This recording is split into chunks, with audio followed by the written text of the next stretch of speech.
Last time we talked about the way we could find the electric field for any collection of charges or a charged object by just integrating over every single tiny piece of charge, making it up. And what we're doing here is charge density divided by 4 pi epsilon naught r squared, integrate that over the entire volume, and this is a vector integral. We have to pay attention to the direction. The discrete version of this is below, so if we have a finite number of charges, we're just doing this, essentially kq over r squared, in the direction from the charge to the point of interest. Now this will always work, but it's almost never what you want to do because it's very, very tedious. It's the kind of thing you can let a computer do, but a person, you don't want a person to have to do this. There are easier ways to calculate E, and the first thing we need to know to do that is keep in mind that E is a vector field. So that means at every point in space it has a magnitude and a direction. The magnitude is like the arrow at that point, the length of it, and the direction is the way the arrow is pointing.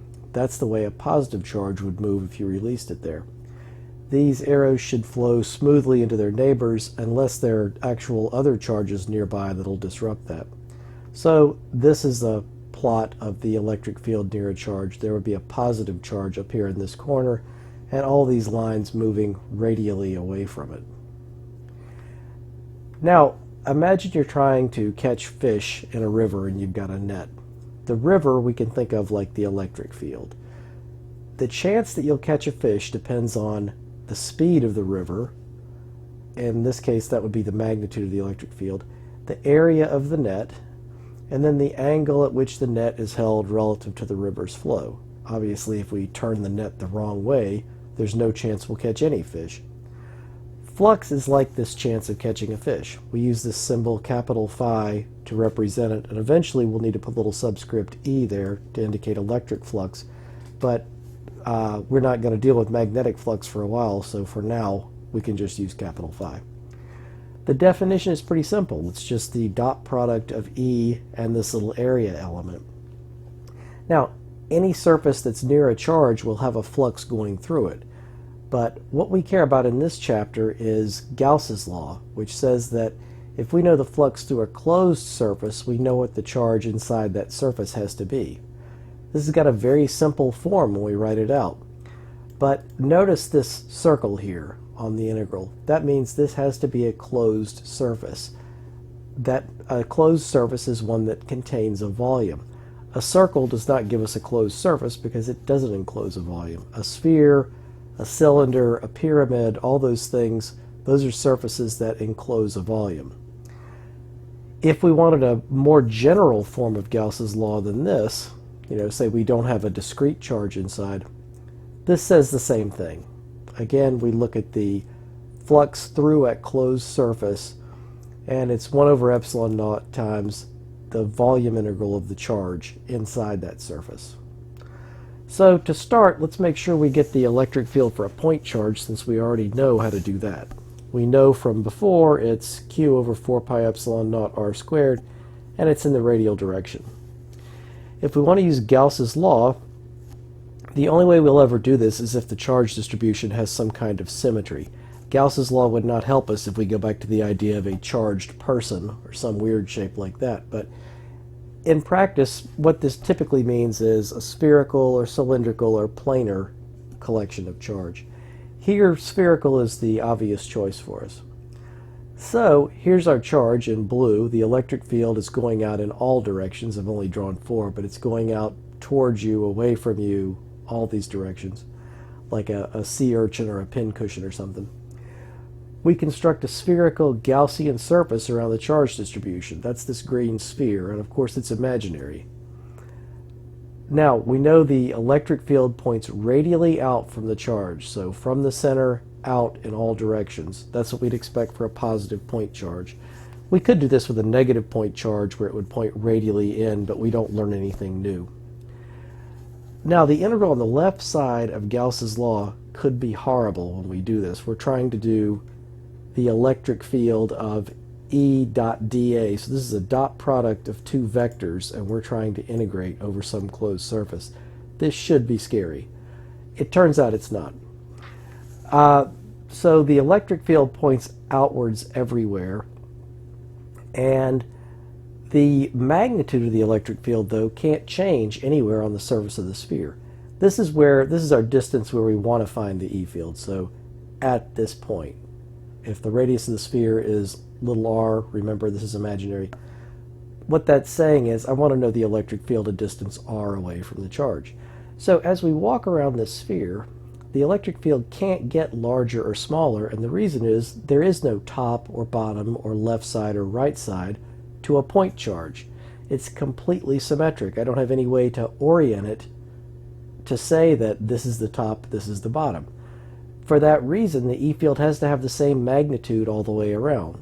So that can't change. That'll go outside of the integral, which will save us a lot of time. The next thing is, what about the dot product? So what's the direction of this dA, this tiny little surface area of the sphere? So we imagine breaking the sphere into a zillion tiny little squares. What direction is the area associated with it? Well, we can look at this on the larger scale. We imagine a map of the globe. Here it is near the United States, and we can say we're looking at this obviously pretty large square here. That's just so we can see it, though. The red line moves in the phi direction because in spherical coordinates, the way you do it in physics, we do phi as the east-west direction and theta as the north-south. I believe the math people do it opposite, but we're going to stick with this one. So this red line is in this direction, and a distance along there, as we move along there, what we're changing is d phi. The problem is d phi doesn't give us a length. It doesn't have units of length. We have to multiply this by the radius of the circle that we're moving along, which is, this is a piece of that circle, this latitude line. The reason we have to do that is a 1 degree movement in longitude is a lot if you're at the equator, but it's practically nothing if you're very close to the North Pole. So we have to know where you are on the globe before we can say 1 degree is a large distance or a small distance. So the size of the circle here is radius of the Earth times sine of theta. Now remember, this isn't exactly like, theta isn't exactly like latitude because theta is 0 at the North Pole, where latitude is 0 at the equator. So the size of the circle, as theta gets smaller as we move to the North Pole, size of the circle going around the North Pole is smaller. The length of the red line is therefore just r sine theta d phi. The green line is a little bit simpler. This is in the theta direction, and all longitude lines, the ones that go north and south, those are all great circles that go through the Earth's center, so we know the size of that circle. And r Earth d theta will give us that distance right away. So the size of our square, it's r Earth d theta that way, and r Earth sine theta d phi that way.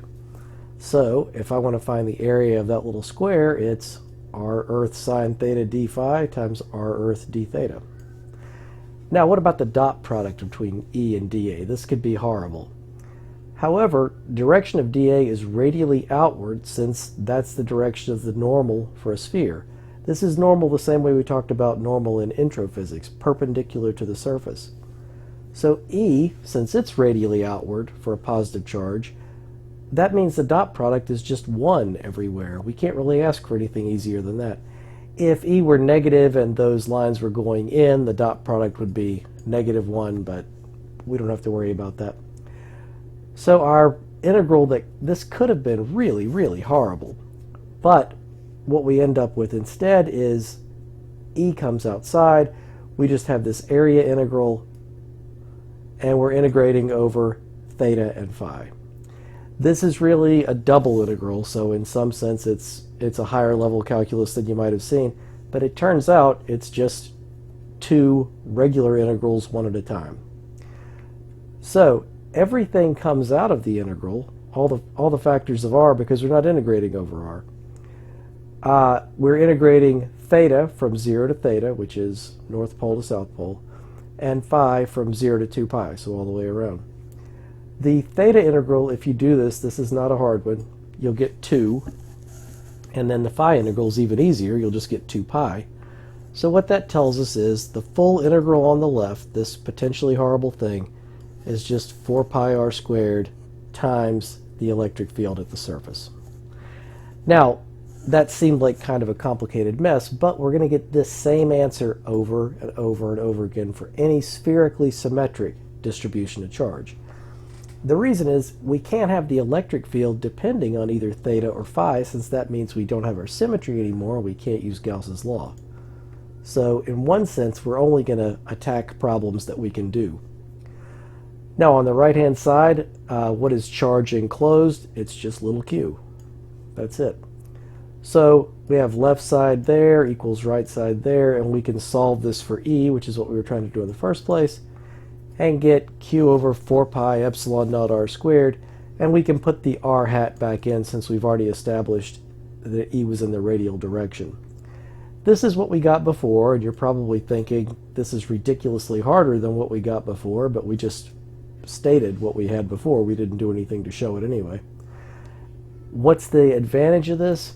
Now we can look at much more complicated cases and solve them. So let's say we have a uniformly charged solid sphere. So if you take a scoop of this sphere from the center, from the edge, wherever, same amount of charge per scoop. Let's call that constant charge density rho, and we'll say the physical radius of the sphere is capital R. We want to find the E field inside and outside of the sphere.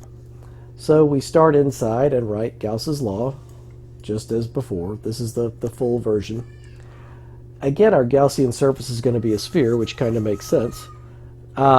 We center it at the same point as our charge distribution, but we make it smaller than the actual sphere because we're trying to find E, the electric field inside, where little r, which is our point of interest, is less than big R, which is our physical real sphere's radius.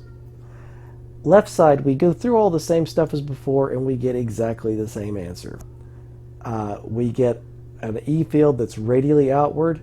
The area element is radially outward, so the dot product is still 1. And for the same reason that there is no top or left or bottom for this sphere, E has to have the same magnitude everywhere on this surface of little r. So we get E times 4 pi r squared. Left side doesn't change. On the right, now we actually have to do the volume integral. This isn't too horrible. The way we do this is we imagine like an onion, a stack of slightly larger shells, one on top of the other. The distance from one shell to the next is dr. That's the radial distance, and we're talking about changing an infinitesimal amount. Now, we're technically going to use dr prime instead of dr because it's really bad notation to have the same symbol as your variable of integration and at your limits of integration. That makes the math people very unhappy. So here we have our same surface integral as before, 0 to 2 pi, 0 to pi, sine theta, d theta, d phi. The only additional part is now the r squareds that we took outside, we leave them in here and we integrate over r.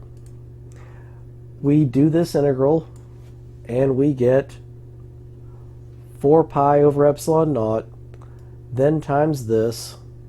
Now, again, this could be a horrible integral, but we're never going to have a charge distribution that depends on theta or phi. Why? We wouldn't have our symmetry. We couldn't use Gauss's law. So later we'll have rho as a function of r, but for now it's a constant. It can go outside. What we're left with integrating is r squared dr, not a hard integral. When we're done, we get 4 pi r cubed rho over 3 epsilon naught.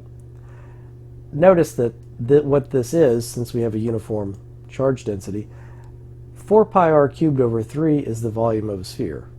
So that's why we're getting total charge divided by epsilon naught. Now, if the left and right sides are going to be equal, we set them equal. We can cancel out 4 pi r squared on each side, and we're left with, inside the sphere, E is rho r over 3 epsilon naught r hat. What about outside? We have the same process. Gaussian sphere center goes at the center of the charge distribution. Now little r is greater than big R, so our imaginary sphere is outside of the real sphere. All the other arguments are unchanged. On the left, we still have that the E field and the dA area element point in the same direction. Magnitude of E still can't change as we move around on the sphere outside of our charge. The left side, we still get this. E outside times 4 pi r squared. On the right, we're still doing a volume integral. The only difference between this and what we did inside is now we stop at big R. The reason is that's where the charge distribution stops. Outside of big R, we have 0 for rho. So if rho is uniform, we get 4 pi big R cubed rho over 3 epsilon naught. We put the sides equal and we see not as much cancels this time. Now we get big R cubed rho over 3 epsilon naught r squared times r hat for our E field. Just as a check, notice that if we counted up the total charge in the sphere, we just did this integral, which doesn't have anything to do with Gauss's law, we get 4 pi r cubed rho over 3. I could then write this in terms of Q total, and what do we get? Q total over 4 pi epsilon naught r squared. Outside of the spherical charge distribution, it looks exactly like a point charge at the center. We used this in Physics 1 when we were trying to find the Earth's gravitational field. We didn't want to do the vector sum of a zillion pieces of the Earth pulling on U, so we replaced the Earth by a point mass at its center, and that gave us the same result. And this is what we were really doing, but we, of course, were not going to show you Gauss's law back then. Now, you can ask yourself, what if I'm on the surface? Should I use E inside or E outside? Turns out, if I look, I get the same thing. If little r equals big R, E inside and E outside are equal.